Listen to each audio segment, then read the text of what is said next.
After years of waiting, LEGO has finally released a set based off of The Office. And although the set is really good, there are a few things that just about anyone can do to improve it, such as custom figures, both physical and digital, as well as adding a whole entire section to the set. But before we get into all that, I have to actually get the set. So on September 30th, I stayed up long enough to be one of the first people to order it, because sure enough, by the next morning, it was completely out of stock. So anyway, a couple days later, the set had arrived. It contains 10 bags, tons of stickers, and took me about an hour or two to build. It also includes 15 exclusive minifigures: Michael Scott, Toby Flenderson, Kevin Malone and his famous chili, Daryl Philbin, The Office ladies Angela Martin and Pam Beasley, Oscar Martinez, Jim Halpert, Dwight Schrute, Meredith Palmer, Creed Bratton, Kelly Kapoor, Ryan Howard, Stanley Hudson, and finally Phyllis Lappin Vance. For the most part, I think LEGO absolutely nailed the figures, but I think that there are a few changes that you can make. First off, the most obvious change is to give Angela mid-legs. Really weird to me that they didn't do this, but luckily it's a really easy fix. Also, I think we can give Creed another accessory, that being his special delivery from the Emmys. Finally, I think we can all agree that the Jim figure in the set was wildly inaccurate. Like, come on, look at it. It looks nothing like him other than the outfit. So I decided to fix it. I changed the hairpiece to a black comb-over hairpiece, and I changed the outfit a bit, but it's mostly the same. And of course, his facial expression is Jim's classic sarcastic smile. If you want to fix this figure for yourself, you can use the comb-over hairpiece in black and swap out the head and hands for the ones from Henry Wu. Other than that, nothing to change about the figures that were included.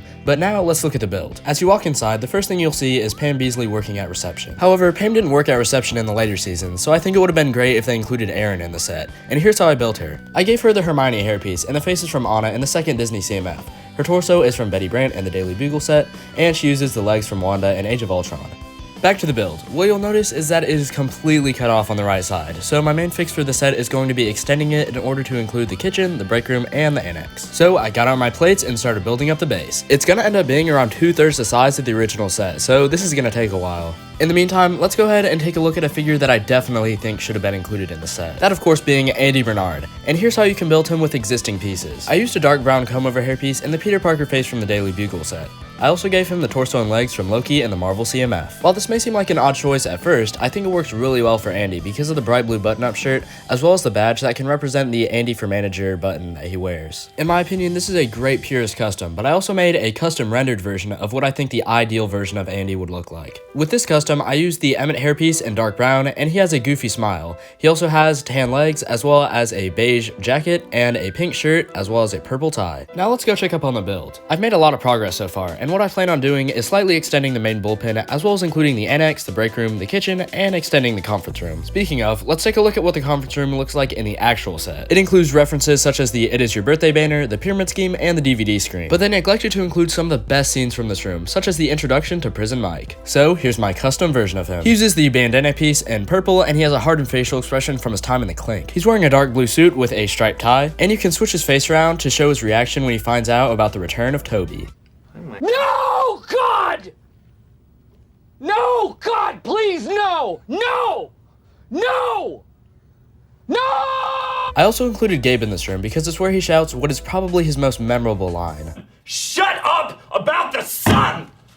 He uses the Superman hairpiece and the Professor Quirrell face from Harry Potter, and he just wears a generic black suit. Finally, the last addition that I made to the conference room is the CPR dummy. It's a really simple build that just about anyone can make. And since Gabe hadn't yet been introduced in the stress relief episode, you can use the back of his head to recreate Dwight wearing the dummy's face as a mask. Now that we've looked at the conference room and how you can improve it in the actual set, let's take a look at how it looks with my build extension. Really, all I've done is extend it a bit and add the second window. It may be a bit longer than necessary, but that was to make room for the kitchen. The kitchen is in between the main bullpen and the annex. It's a bit cramped, but I had room to include the fridge and some cabinets, on top of which I put one of Dwight's action figures, the spicy pita that Ryan burnt, and Michael's substitute for ice cream, that being mayo and olives. The door connecting the kitchen to the main bullpen has a water dispenser and a shelf next to it. The kitchen also has a side door leading to the storage closet where Ryan worked. Inside, it is really cramped, and as you can see, it has Ryan's desk with a computer and the camera that he used to record the wolf video. On the wall is the St. Pauli girl sign, and behind his chair is another desk with a George Foreman grill on it. Before we take a look at the annex, I want to show y'all one more thing from the actual set. Basically, the only play feature in the set is Michael's office having the ability to slide out and be displayed on its own. Inside is an abundance of references, such as a map of Scranton, the world's best boss mug, and a phone call from Jan. Speaking of Jan, that's another character who we can add to the set. And since I know the designers said they wanted to reference the dinner party episode in the set, but weren't able to, that's the episode I decided to base the figure off of. It's pretty simple. She has a ponytail hairpiece and she uses the face from Fennec Shand.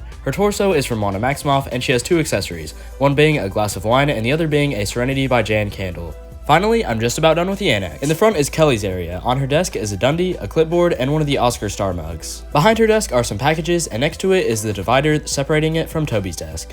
On Toby's desk is a computer, a trophy that is notably not a Dundie because I doubt that he keeps those, and a newspaper that says no crime, referencing the theory that he is in fact the Scranton Strangler. Speaking of which, I actually made a custom figure of Dwight in his Strangler costume. He's wearing a brown cowboy hat as well as a mask with an S on it, he's wearing a dark tan trench coat as well as a striped tie, and he's wearing gray pants and black shoes. His first accessory is the Mr. A knife file where he hides a knife, and his second accessory is a jack-o'-lantern so you can recreate the scene where he gets his head stuck in a pumpkin.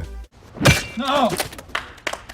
Any blow to the pumpkin itself could prove fatal to me. Back to Toby's desk, I actually didn't have enough pieces to make him a chair, so what I ended up doing was taking Dwight's chair and replacing it with a blue 1980-something spaceman helmet, referencing his fitness orb. And now, Toby's desk is complete. But as you'll probably remember, when Toby left, he was replaced by Holly Flax, who ended up sitting here for a while and eventually got married to Michael. With a character as important as that, it's really strange that she wasn't included in the set, so here's how you can build her. It's a pretty simple figure. She uses the hair from Thor, the head from Luna Lovegood, the torso from Claire Deering, and just some normal dark gray legs.